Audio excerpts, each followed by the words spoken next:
बिस्मिल्लाहिर्रहमानिर्रहीम, अस्सलाम वालेकुम। एवन टीवी के न्यूज़ स्टूडियो से मैं हूं अली शाबासी। शामिल करेंगे news headlines.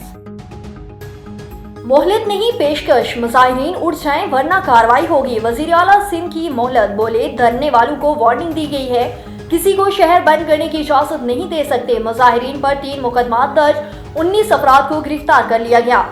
नमाइश Asfahani road, Kamran चौरंगी वाटर पंप पर धरने, लसबीला, नागिन चौरंगी और निगी टाउन, शेरशाह कलंदर आबाद में एहतजाज, कुरम में ग्रैंड जिरगा जारी, अमन मायदे पर दस्तखत मुतवक्की।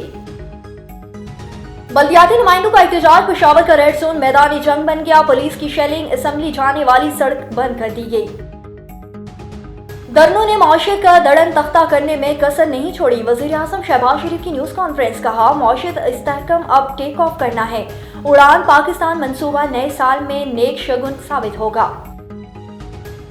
हुकूमत ने IMF की एक और शर्त पूरी कर दी। वफाकी और सरकारी मुलाजमीन के लिए पेंशन इस्लाहात मुतारिफ करूंगा। पेंशन आखिरी 24 माह की एवरेज तनख्वाह के बराबर मिलेगी।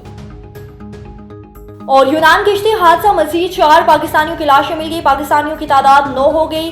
FIA की गुजरांवाला और गुजरात में कार्रवाइयां जारी। इंतहाई मतलूब इंसानी स्मगलर समेत 6 मुल्जिमान गिरफ्तार। न्यूज़ स्टूडियो से फिलहाल के लिए इतना ही। मजीद खबरों और अपडेट्स के लिए देखते रहिए A1 TV। A1 TV, सब पे नजर, अंदर की खबर।